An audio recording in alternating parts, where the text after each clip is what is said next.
There are secrets out there, guys, performance marketing secrets, and knowing just one or two of them can absolutely light up your funnels. Let's go. This is the Revenue Driven CMO. I'm your host, Chris Mechanic. Join me as I uncover the secrets of the world's most elite CMOs and marketing leaders. The Revenue Driven CMO is sponsored by Web Mechanics, the AI-driven performance agency that makes you smarter. Hello, everybody. Welcome to another exciting episode of Revenue Driven CMO. I'm your main man, Chris Mechanic. We have an amazing guest here for you today. She is a veteran marketer. She actually got her start in market research, which kickstarted like a real affinity for data and insights. And she parlayed that into big growth for brands like Upwork, American Express, Farmers Insurance, the Nature Conservancy. In 2020, she won the Demand Gen B2B Innovator Award. Then she went to Keap, where she started as VP Growth, but was very quickly promoted to CMO. So she's currently CMO of Keap, which you may know as Infusionsoft. They rebranded to Keap a while back, but they are $100 million annual run rate startup that brings the power of marketing and sales automation to SMBs.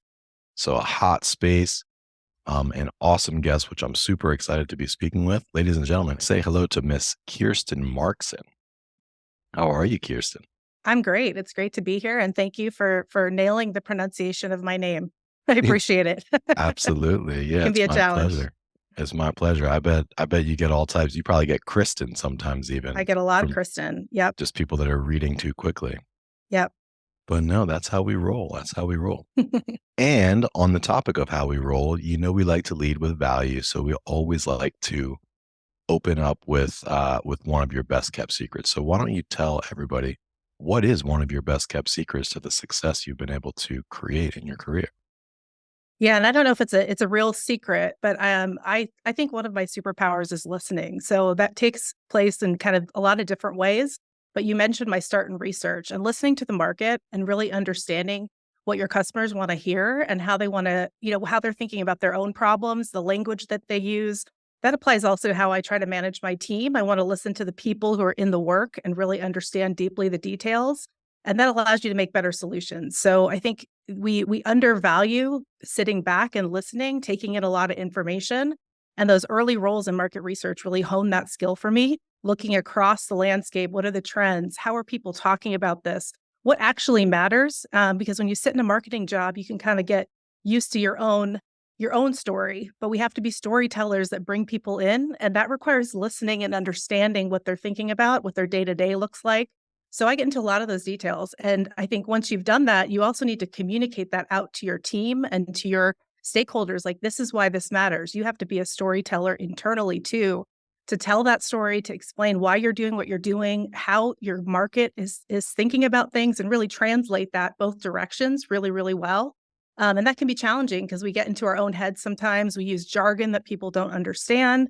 We think things are important that may not be important to our actual buyers and our market. And it's really important to just keep honing that ability to take in information, to listen, to read, to get in the details, to look at the product feedback. Those are some of the things that I do to tell that story and then make it actionable in the organization. So we learn something, what are we going to do about it? It doesn't need to go in a deck that's like a doorstop for somebody. It has to be something that we use to inform our process, our feedback loops, our messaging. And that's really the secret, is to make it actionable and to really talk through it, to think about it and put it into practice. Because too often I think research sits on the shelf in a marketing organization and in any organization. So how do you actually use that to inform your strategy and really design something that's going to be attractive to your buyers, that speaks their language, that makes them interested and sit up and say, hey, I want to learn more about that? Because that's really the core of marketing. Yeah, absolutely. I would agree. And it's a little bit counterintuitive, right? That to be a good storyteller, like the essence of being a good storyteller actually comes down to the listening that takes place before you're even telling the story. I believe that. I really do. And I think that it's a back and forth. You want to be telling the story, but also listening to how it's received. So that's that. All of those feedback loops are really important. And I do think before speaking, it's often really important to really immerse yourself with with the conversation and customers and observe. And I thought about this question this morning, and I have a degree in anthropology. And so Mm, I took kind of an unusual path to marketing. I have degrees in English and anthropology. And the only thing that really taught me is observation and taking in lots of information. And so I think they're listening, observing what people are doing so you can really craft a program that's going to speak to them. That's really important in marketing. And I do think it's undervalued because we're all trying to be so loud all the time and get attention. But yeah. sometimes it's just before you jump in, take the landscape, really understand what's important to people. That's going to allow you to do a better job telling the story. Yeah. And something you said just now really rung true with me is being loud, right? Because that's what Mhm. I feel like people think that that's what good marketing is about, is like being present, being out there, being loud. Uh, but listening, I know, is very powerful and hard to do also. I Mhm. think it's a little bit against our nature sometimes. I think that as I think there's a natural human tendency almost to feel awkward in silence, but listening, like in by definition, in order to listen, you have to speak less. And I think sometimes it can Mhm. be just downright uncomfortable to speak less. That is Um, true, and that's something that, I found that as I managed people, I had to get more comfortable with letting the silences sit and see, and they tell you something, right? Like, there's something people are thinking, they're kinda judging when to jump in, so allowing that to just be sometimes and let them think and let the quiet ones invite them into the conversation because often that's where the real insight is unlocked, and the people that you want talking most sometimes are the least loud.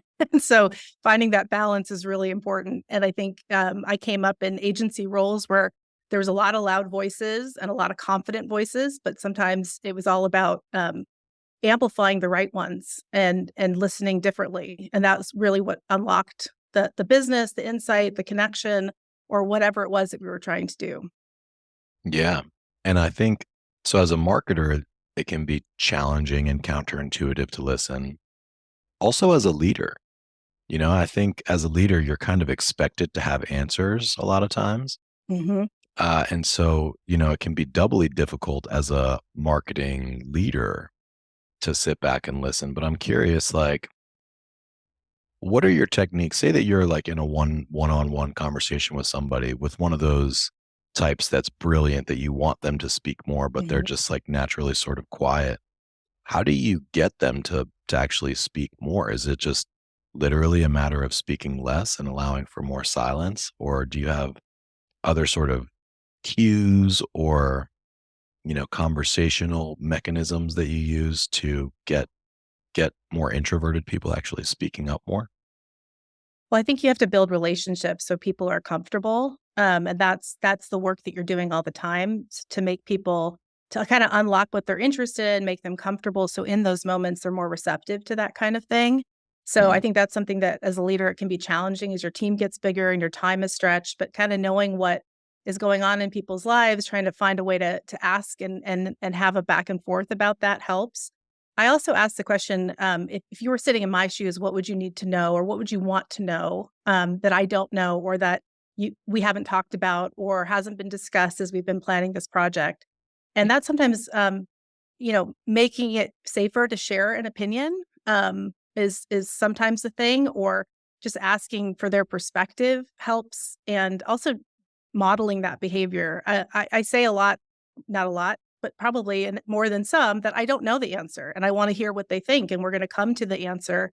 And the goal of the team is to explore and figure it out together. So sometimes I have a strong opinion that I try to, not share in some of those moments and ask them to decide if, what do you like this? I get a lot of here's a creative piece. What do you think? It's like, well, what do you think? What would you yeah. do if you were in my shoes? And that takes practice because I think as leaders, you want to jump in and move fast and say, yes, that's good or bad, and here's why. But the learning doesn't take place then, and the relationship building doesn't take place. So sometimes I have to stop myself because I do have strong opinions, and I do have to move fast, but I want to create the space to get their feedback if they don't feel like it's going to work as well if we go forward at this moment. I want to hear that because they're in the details more than I am, and their perspective is really important.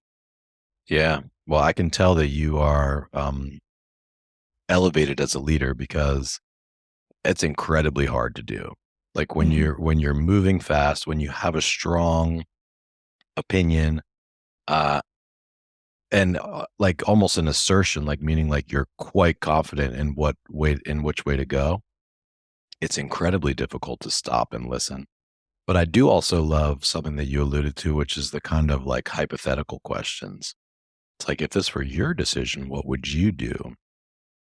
I do lean on those sometimes. And myself as a leader, I kind of go through waves where like, I'll read a book such as Multipliers. Mhm. I don't know if you're familiar with that, but I'll like read that. I'll get all motivated, and I'll just like dial up my patience. I'll just really ratchet up my patience and I'll sit back into one of these modes where I'm just like really listening and asking questions and trying to like pull things out of the team. And that, usually lasts for, a little while. It can be 3 months or 6 months. But inevitably I find myself kind of like my natural style is a little bit more direct and just like, hey, let's do this, guys, let's go. Are you supportive or are you aligned? Meaning like, do you love it or are you just gonna do it because I'm telling you to?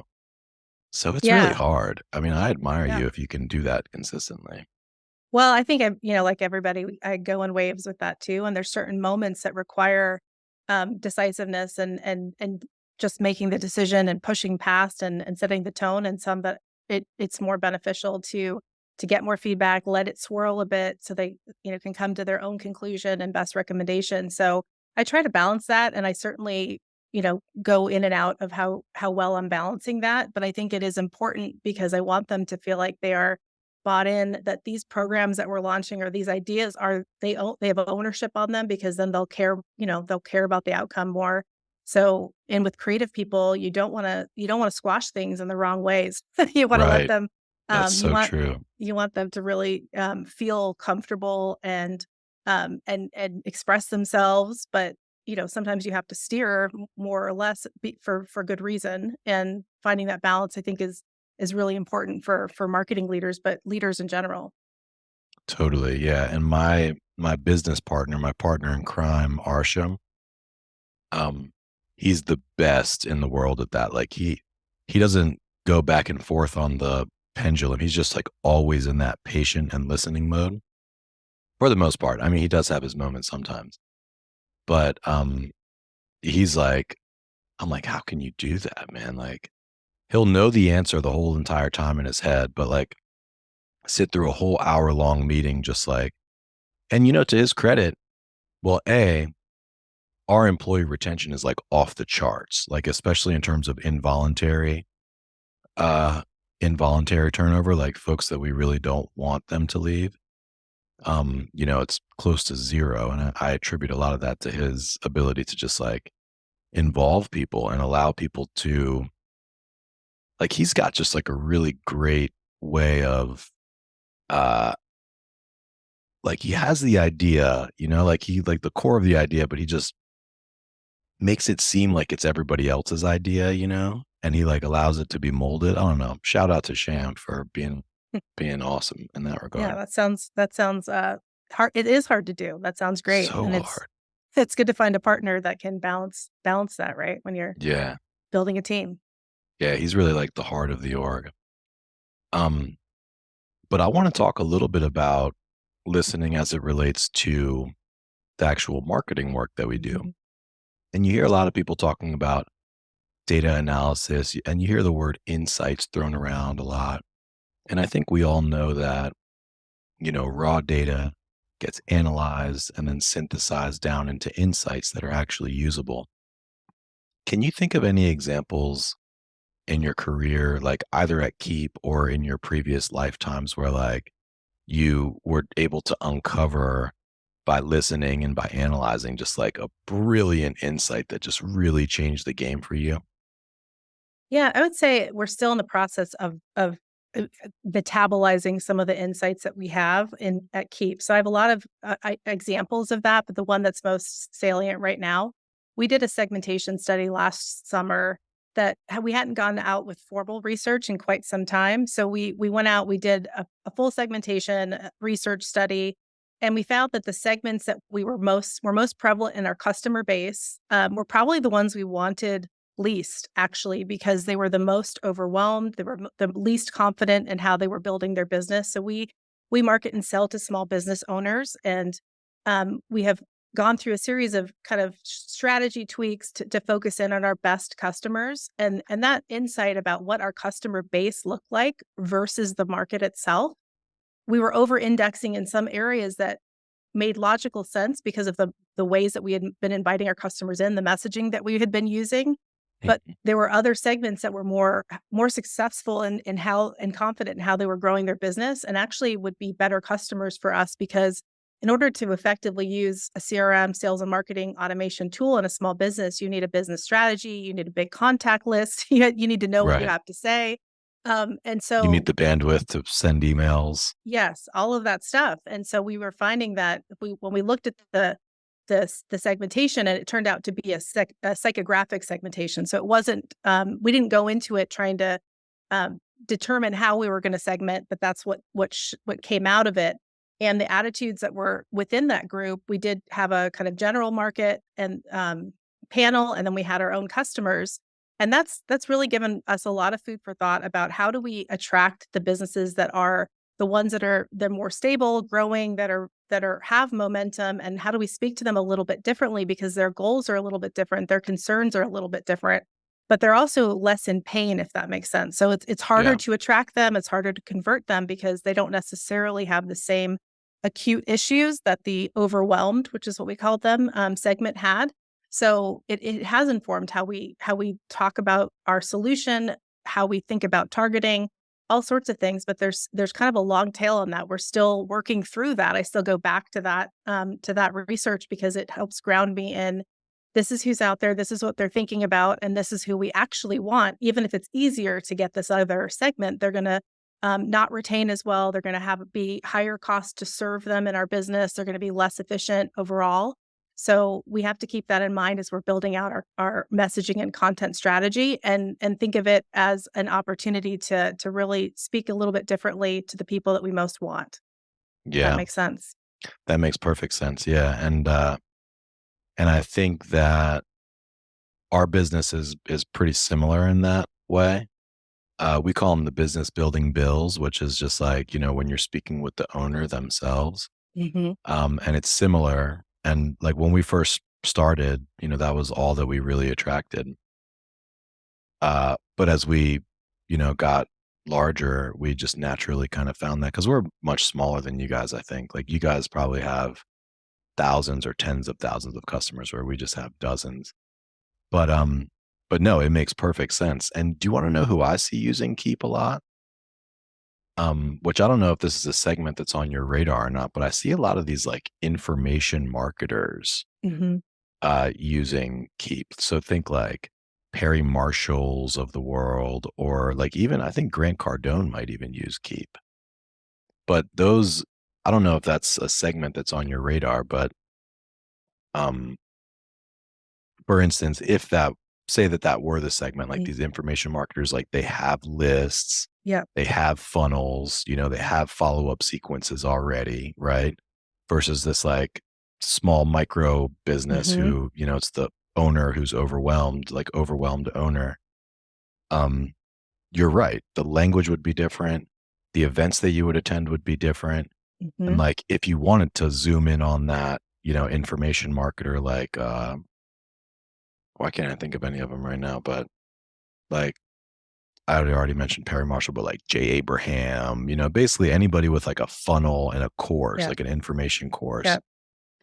you could zero into that market with the language, like they all talk about lists, they talk about opt-in rates, they talk, Mm-hmm. like they have certain language they use, they have events that they go to, they have masterminds that they go to. So like that's a great example, I think, of Mm-hmm. just it goes beyond knowing who your customer is. It's like, who are your best customers? And then Yeah. how can you then, double click into that and zoom into that?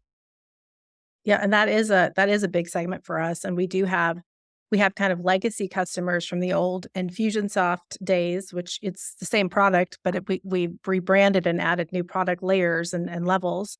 But those types of influencer creator types that have courses, that have complex funnels, that have follow up, that's definitely a great segment for us, and we are targeting them. We are working to attract more of them, and it's also word of mouth between them, right? Like there's a lot of community in there that speak to each other. So activating that and giving them information that they need for their own business, and being useful to them is really important. But their needs are very different, as you noticed, than someone who's just starting out who does a different type of business. So that really is a key segment for us. Yeah. So I have a difficult question for you, and Uh I don't expect you to have like the full answer for it, but it's something that I'm, still thinking through and still trying to figure out the best way to do. But so say that you have, info marketers as a segment, and then say that there's like 3 or 4 other segments that you like as well. What are you doing like on the website side of things? Like, for instance, would you be more prone to say go like all in on one segment like info marketers, or to like have a homepage which then like they self segment into the segment that you want? Or like, how do you think about that from a web experience perspective once you have that insight that like, oh, this is really the segment that you want? Like, do you adjust all of your uh messaging to that one? Or are you doing like some kind of personalization work? Like, how do you sort of, once you have the segment and the message, like what are you doing on the website, I guess is the question. Well, this is a very relevant conversation because we are working on a full website redo right now, and doing a lot of focus on that. And so it's a really hard question because what we have leaned on is more horizontal messaging, broad messaging, that hits all the segments, but again, like being really specific is where you get the conversion, where you get the like aha moment on their side. So what we have done is layered in more vertical and kind of use case pages. So when people are searching, they may not even treat the homepage as their entry point. We will get them some other way, so they're into their specific type of use and need. And then we do have a drop down where we have people select by vertical, in our homepage, kind of drive them to that place faster if they do come through the homepage. So I think we're right now trying to have it all ways, and as we go through this process of doing a revision, we're having a lot of conversations about what do we prioritize most and how do we do that better. I do think web personalization and doing some dynamic messaging is really the way, but that's hard to do well and consistently, and it's easier with return visitors. So you have to figure out how to do it best. But Yeah. um, yeah, that is a constant question when you have a vertical or sorry, a horizontal solution that can work for a lot of different segments. And you need to figure out how to have that broad enough messaging, but also specific on the website when it could just be anyone coming by. Yeah. So And I mean, yeah. it gets harder when you get larger, like when you're Mhm. small, it's easy to just pick one and go all in, right? Yeah. And you'll double, triple, quadruple the business. And then you start thinking, okay, well, we've maxed out doctors' offices, Mhm. right? Like, what else are we going to do? Okay, we'll do dentists and nursing. Yeah. Um, but at the size and scope of Keep, like, I think you're too large to just go all into one of them, probably. Correct. We've had to prioritize our top ones, and we've done a lot of looking at data to to better understand who is most successful in the software, and that's been important for us to look at that as an input to market size, but also best customers and align around, and also where are our big partners. We work through partners a lot, so some of them have vertical solutions that are very well developed. So we don't need to compete with them, but we want to amplify what they're doing and use their insight and knowledge to inform what we're doing. So we do have to find that balance and prioritize based on what is best for the business, and that has shifted over time. Yeah. No, that makes a lot of sense. Cool. Well, on the topic of Keep, I love Mhm. win stories. Like, and you told us one already where you use data and you crystallize it down to insights to realize that like, hey, this overwhelmed SMB segment might not actually be the best segment for us. Um, do you have any other win stories or anything? What are you like most proud of? And I know you've only been there, it looks like maybe 2 or 3 years, but Mhm. what are you most proud of when you think back over those 2 or 3 years? Yeah, I think there's a few things, but one thing that's really important, and I think marketers say this a lot, is alignment to sales. So there is when I started, there was a lot more kind of sales is over here, marketing's over there. Marketing is incentivized on a prospect number, but not what happens next. So there just wasn't a shared sense of purpose, because if we could check that box as a marketing team and say, well, we sent you X number, we met our goal, and not look beyond that to how the conversion just even to sale and then their behavior as customers, et cetera. So we've had to align all of our teams, but I've built a relationship with our sales leader, VP of sales, who was recently promoted to CRO. And Mm, I think there was a kind of recognition that we like each other. Shout out to Jennifer Irving. She's my partner in crime.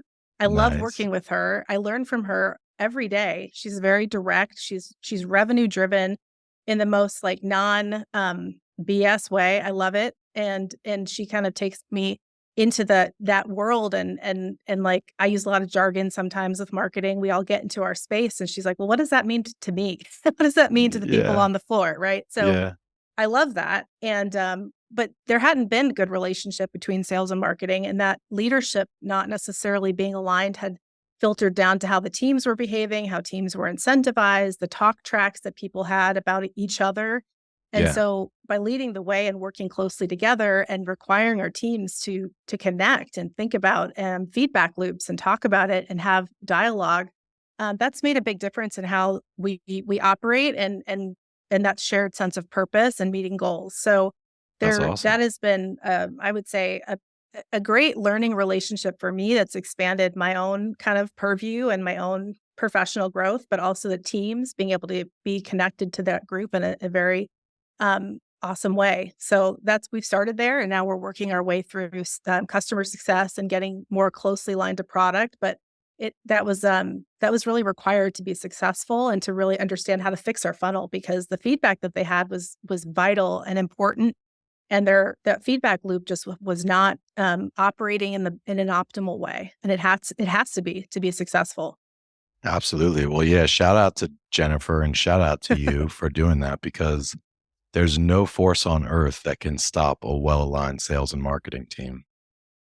Yeah, we are out there fighting the fight together, and I think That's that's awesome. important. How'd that happen? Did you guys just like click immediately and become fast friends, or um did you have to approach her in a certain way, or how did you become so close I with the think we CRO? just yeah, I think it just, it helps that we clicked interpersonally, and you can't manufacture that sometimes, like, you can't make that happen, it just is lucky. But she was part of the interview process, and I wanted to hear from her, and I think she recognized that I wanted to take the feedback, and she saw immediately that, I was listening, and I was taking that feedback, I was sharing it with my team, we were problem solving around it, and that built trust. Like, this feedback isn't just gonna go out into a void, like, we're gonna activate around it. I asked, to meet with her team really early because I wanted to hear their perspective on the leads they were getting, the kinds of customers they were getting. What does that conversation look and feel like? How can we orchestrate something that's gonna feel more effective and work better for them? So there was a lot of curiosity. So I think leading with those questions. I also listen to sales calls, and I think that's something that, it can be burdensome and it take time, right? It feels like it shouldn't be something you have to do all the time, but I think it's really important to have your pulse on what are those conversations like? And that's something that I have done in other roles that I think you have to get into their world, and that is a very direct way to do it. Yeah. And they appreciate that when you demonstrate that you're willing to put the time in to really ask questions, take their feedback, listen, and break down some of the barriers. And that doesn't mean we don't say no or push back or say, hey, this is why we're doing something. But now there's more of a dialogue so we can educate each other. We can have more regular conversations. And I do think that has to be in place for things to work optimally. Yeah. Yeah. Absolutely. And props to you also for listening to sales calls. That can be really illuminating. Yes. But in my experience, like anytime that we're working with a client, I always jump at the chance to get sales involved. And the reason is because they spend the whole day, talking to the customer. Hmm. And so even if they know nothing about copywriting, they can often write like some fire copy or like tell Hmm. you, the actual messaging that's going to work. Um, Absolutely. And I experienced that as a consultant too, and working agency settings similarly. Like if you want to know what customers are asking or what content to prioritize, talk to sales because they'll tell you this are the questions that come up every time. And so we have those conversations. Should we put this? We need to talk about this in our website. We need to talk about this in our funnel to get ahead of some of those questions. But they have their pulse on what's actually going on in a way that I think marketing can be just kind of separated from. And that's true of customer success as well. Like go out and talk about what are the questions that our customers are asking. How do we use that to inform what we're doing in content strategy? So they really are invaluable sources of data, essentially, to help Absolutely. you figure out your strategy. But something that you said there when I asked, like, how did it happen with Jennifer?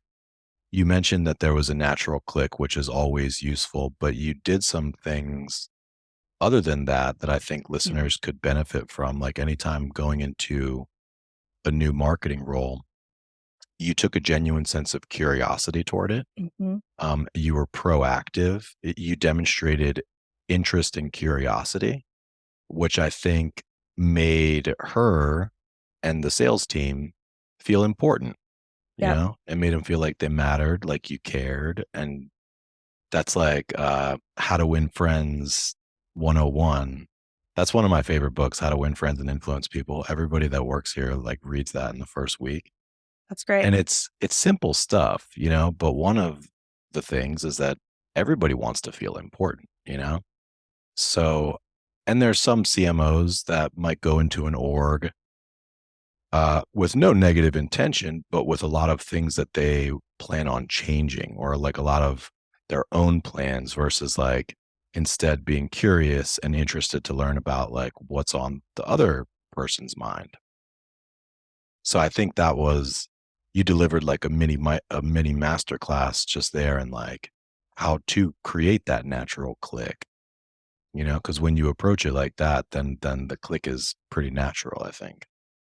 I agree, and I think that there's just people love to talk about their day, right? And what they're experiencing and what their ideas are, and so if you can unlock that and then, again, use that insight to help you hone what you're doing and improve their experience. We want those conversations, with customers, with leads to go really well, and so that it helps it's mutually beneficial, and to have that connection and that curiosity. It's gonna help marketers do their job better when you deeply understand kind of what's happening in those situations. And I think that is undervalued, and we often spend more time telling people what we want to do versus, again, listening. That's a theme, Yeah. to what's going on and how what needs improvement. Yeah. Like imagine on that first meeting, if you're like, hey, Jennifer, like I spent some time listening to some sales calls. Like she's going to sit up in her chair at that point, like, oh, you did? Mm. And then if you say, you guys are fucking fire, like you guys are killing it, and you stop there and like play the silence game and the listening game, like she's going to open up and start Mhm. talking. Versus if you're like, I've listened to some sales calls, you guys are doing great, but I've got some ideas, then that would cause sort of like a defensive pullback Mhm. theoretically.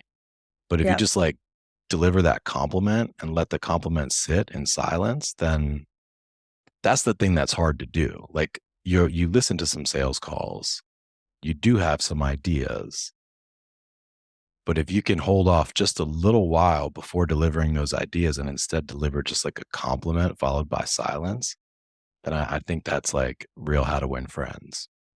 Yeah, and it's sometimes hard to do, right? Because So when hard. when you listen to things, you think, "Oh, well, I would have done this differently," or whatever, but you haven't walked in their shoes, and they have a Right. totally different set of experiences, and usually people at work are doing things for logical reasons, you just might not understand them. So, if they're having to say something, you're like, "Why are they saying that?" Well, it's because they're anticipating a question, they're they're used to this kind of, person, and they want to get them off the phone. They know they're not going to be a good fit. There could be lots of things going on that until you listen for a bit and until you show that curiosity, you're not going to really understand what's going on. So if you're too quick to give recommendations, you lose a lot of credibility.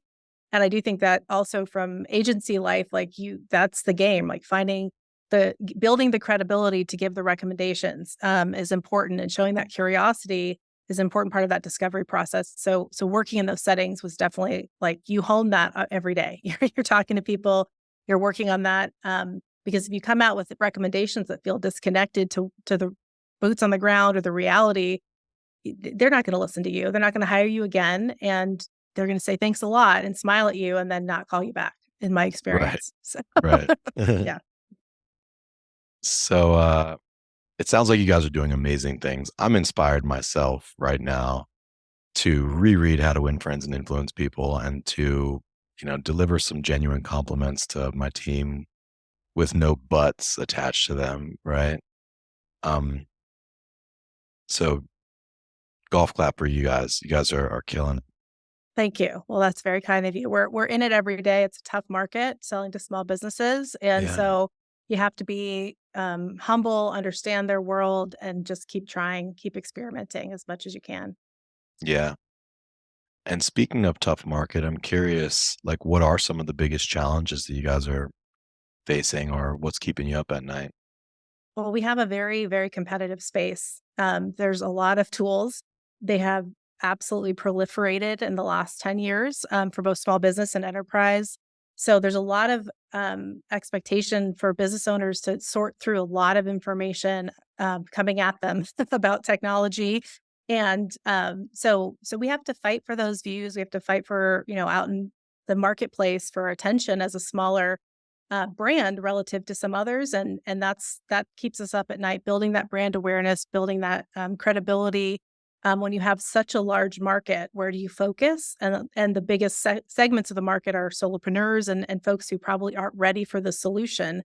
So brand awareness keeps us up at night, being in the right places with the right messaging and designing experience that's going to attract the types of customers that are really ready for the solution, that are going to get the most out of it. So we're working, as I said, on a website redo or just revamp, and that's a lot of thinking deeply about messaging and looking at data, and getting into some of that, foundational strategy stuff that constantly needs to be tended to and looked at and improved. So Yeah.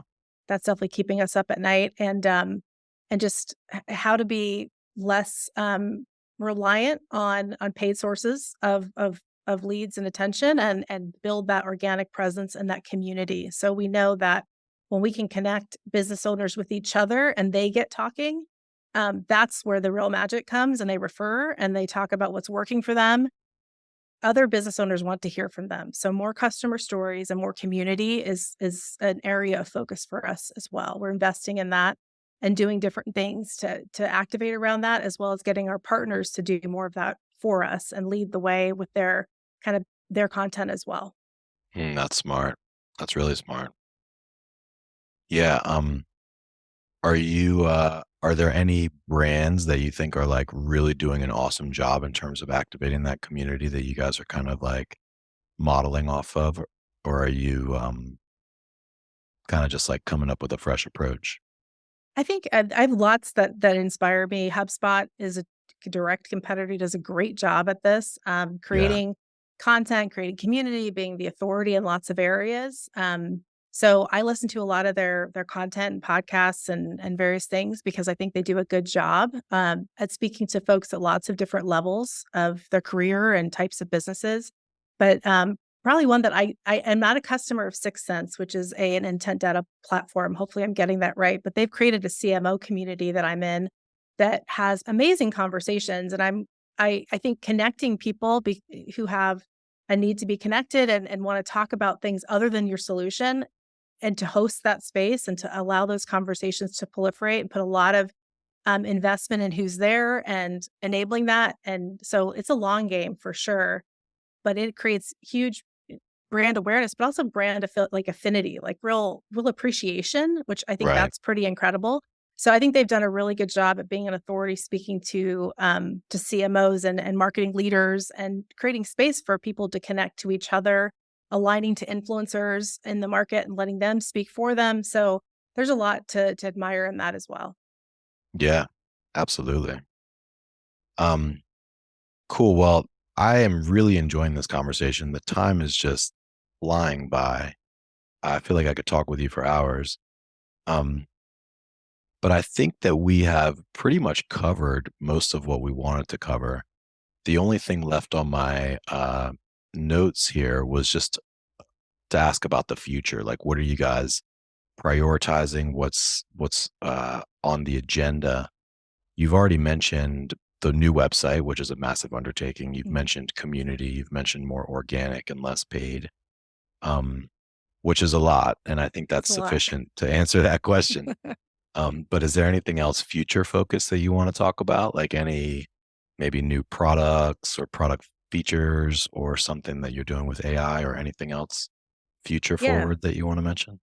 Yeah, we're talking a lot about how we're marketers marketing to people who may or may not be marketers themselves, but need to learn marketing, and that Yeah. world is changing constantly. So the topic of AI is very much something that we're experimenting with our own processes, but also the product team is integrating AI capabilities into the product and thinking about how do we shortcut some of the learning that has to take place, and how do we enable people to be really effective from the jump. We don't want to give them an open sandbox necessarily, even though our really best customers who have a lot of marketing experience as influencer types that you're thinking of, they can enter into an open playground of an empty app and figure out how to set it all up exactly how it fits their business. But most of our customers need some handholding through that, and need really would like to shortcut that as much as possible with pre-built stuff, with templates, because the biggest question that they have coming in is, what are other business owners like me do here?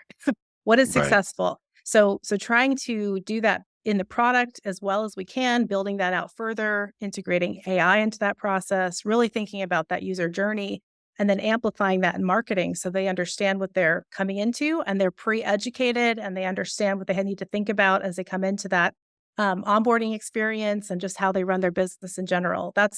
I think that is a key to making people successful in a very kind of red ocean of different options. Is how do we just shortcut that onboarding and learning process and get them confident, because we're really elevating the data that we know. Here's what works. Here's when we look at automating businesses, we've seen a lot of successful small businesses grow, and this is what they're doing. And if we can shortcut that process and that insight to the customer, that benefits everybody. Yeah, absolutely. I mean, I know from experience having onboarded marketing automation ourselves as well as done so for many clients, large and small. Like there's a lot that goes into it, you It know? is, yeah, Um, yeah. however, I there is certainly some 80/20. Uh, and I'll just give you like a quick idea here, but really it's like the list, like getting the list in, um, and maybe like a landing page template Mhm. that they can clone, you know? Yep, Those we've are got real some of that's like those. kind Yep. of the 80/20. Yeah, and I think it's true, like, there's so much changing, but some of those things don't change, right? Like, they stay the same. Being compelling, being succinct, and giving the structure for how to do that well, so people don't have to think about it too much, and can just plug and play as much as possible with their own brand and messaging, is really important. Oh, do you wanna know what I think could be like an awesome module that you could probably use AI to build? Many businesses, both large and small, struggle coming up with good offers, Mhm. and that's bread and butter for the info marketing crew. Like, that's question number 1 is like, what's the offer? Yep. And how can we make the offer so good that people feel dumb saying no to it, right? Um, but if there was like if the onboarding process was like, "Hey, let's get your lists in place. Let's get you like a landing page template that you can clone and use, and let's create your first offer that you can send Mhm. out to your list." Like they could theoretically be making like earning revenue within 48 hours. Yep, it's a good suggestion. That's part of the onboarding conversation, but we can even bring that even forward in that and offer more insight into what works, doesn't work. And that, interesting enough, one of the top content pieces on our website is about structuring your offer and how to build promotions that convert and things like that, because that's just, bread, like you said, bread and butter basis of marketing that people struggle with. How to structure this so someone can't say no, right? That's what we're all trying to do. Yeah, even large companies, like you'd be amazed. We work with some large B2Bs and you talk to them about an offer and they just like look at you like a deer in the headlights. Like, and they're all just like, hey, free trial or like sit for a demo. Like that's the extent of an offer or like the ebook offer. Um, but I love taking inspiration from some of these info marketers like Alex Hormozy. I don't know if you're familiar with him, but that's one of my sort of go-to plays is to like look at the sort of bleeding edge, like D2Cs, what they're doing, and then bring it over to the B2Bs. It's smart because I think that we can lose sight of what's in it for me, right? So simple, but is a demo or a free trial you didn't ask for or you don't need in this moment really an offer that you're going to jump at? It's like, Right. what is something that someone's going to jump at, right? That figuring that out. I get a lot of calls from SDRs and email. We all get inundated with stuff, and it's pretty rare that something stands out to have enough value that I'm going to sit up and be like, oh, okay, I want to do this, and it just feels like you could hone your program so much and cut out so much noise if you just really thought about the person on the other side of that and what they need, what they care about in a different way. Yeah, 100%. The basics. Cool. Well, Kirsten, this has been really a lot of fun, and I actually could go for hours talking with you. But I'm very sensitive to your time. Do you want to do the lightning round? Let's do it. And yeah, I've enjoyed this immensely. I love talking about marketing, so it's always fun to do it. I appreciate the Cool. questions. Absolutely. Cool. Well, lightning round question number one is if you were to start a side hustle, what side hustle would that be? Well, this is easy. I do a lot of baking, and it's kind of a Mm. cliche, the marketer turned, cupcake baker or something, because we all want to have something tangible at the end of the day when you're working digital all the time. But my mother is Danish, and we are a pretty good duo making interesting Scandinavian treats. So I could do the marketing, she could do more of the baking and recipes, and we'd be at your local farmer's market. And I think I would enjoy that. Brilliant. That sounds like a lot of Yeah. fun. You could I probably have make some ideas good all the money time doing though that too. for side hustles though. So that's what it is today. That's awesome. Cool. Question number two is top three books or authors or influencers or even podcasts or anything that has really had an impact in your career. Yeah, so there's so many, but I really enjoy Brené Brown, and I listen to her content all the time and have read her books. That's larger than just career and professional, but she also has a lot of insight for leaders and how to kind of think about your role and how to integrate teams and think about how people bring their best selves to work and how do you create an environment where that's possible. So I'm a big kind of super fan of her work and the conversations that she creates around how to be the best possible leader. So I bring that with me. I enjoy that.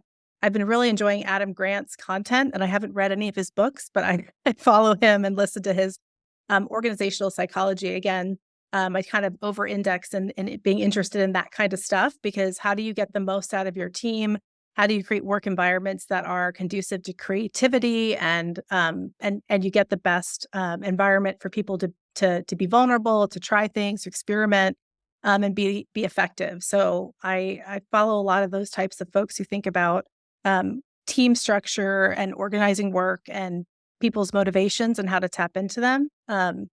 And then I would say that the third thing that's been really impactful is I worked for a product design agency and learned about design thinking, and kind of have applied a lot of those concepts to building customer experience and buyer journeys that really take stakeholder motivations into account and try to build something that's going to actually work because it speaks to someone in a very specific way.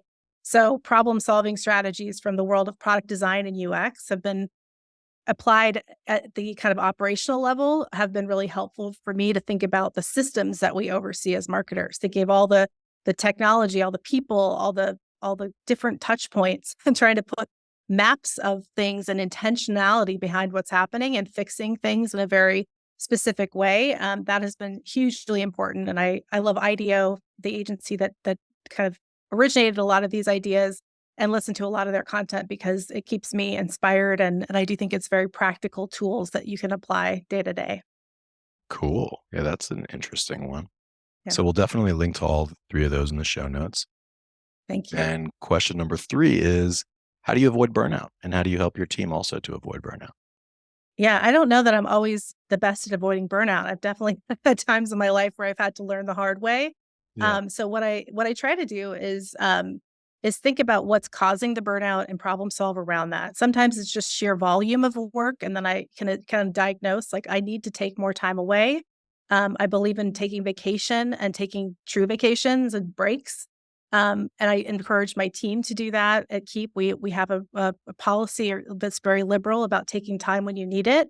And Mm. so I think that's really important to stay refreshed and that you can apply some of the same principles day to day. If the work's not happening, it feels laborious and you need to do something else. I try to switch my focus to fit what's feeling inspiring today. Because I think for me, burnout really comes not just from the volume of work, because I like to, I like to work a lot, I grind kind of in any situation, but it's also the meaning behind it, the connection to it. So I try to find that and reframe it and feel more energized. And that helps me, avoid feeling burnt out. So I think burnout comes when you feel like you don't have as much control or inspiration. And so I try to give space for that for myself and also for the team to tap into that and to look widely outside of our own walls and to find that inspiration. I think that's important. But I also to love take that. breaks and to rest because we need rest. And that has been a lesson as a working parent, as a, just human in the world the last few years. Like rest is important. And I did not prioritize that enough earlier in my career. And I've had to Yeah. learn that, how to do it. And I'm not always the best at taking my own advice. So it's a Right. constant process. So do as I say, not as I do. Yeah, I try to do more of the resting, trying to do more of the giving space and taking vacation. I really used to blend my worlds way too much with that and work through family time and try to eke out time at night too much to do both things, and I wasn't doing as well as I could at either. So really time blocking too, deciding when I'm going to focus on what and sticking to some boundaries with that has been an important thing for me too. Yeah. I love that. Well, for everybody listening, if you love that, or if you laughed a little bit today, or if you learned anything, drop us a like, a comment, share this with a friend, or give us a 5-star review wherever you get your pods. We'd really appreciate that. Kirsten, for everybody listening, if they'd like to learn more about you or Keap, where would you direct them? Yeah, for me, LinkedIn is where I'm at. And then for Keap, keap.com is the best place to get information. Love it. All right, Kirsten, stay on the line just 1 second. We'll wrap up. And for everybody else, this has been another exciting episode of Revenue Driven CMO, and we will see you next time. And that's a wrap. Thanks for joining us here today. For show notes and other episodes, visit us at revenuedrivencmo.com. That's revenuedrivencmo.com. And hey, exclusive for listeners of this podcast, Web Mechanics will do 10 to 20 hours of work for you for free. Literally no sales calls, no BS. Just give them a problem and they will put a team to work for you for free for 10 to 20 hours. Even if you're already a client, if you're struggling with demand gen, lead gen, SEO, SEM, Google ads, LinkedIn ads, conversion optimization, if you can't get Facebook or Meta ads to work for the life of you, or you can't figure out attribution, Web Mechanics will take a good hard look at whatever problem you give them, whatever programs you put in front of them, and they will give you an objective, informed opinion, plus some advice from 10 to 20 hours of senior level attention. And that's just because you're a listener of this podcast. So I would suggest take them up on this offer. It's ridiculous. Go to revenuedrivencmo.com/free, fill out the 2-minute form, and you will not regret it. Literally zero downside, unlimited potential for growth. So do yourself a favor, revenuedrivencmo.com/free, no hyphens, no punctuations. You will be happy about that decision.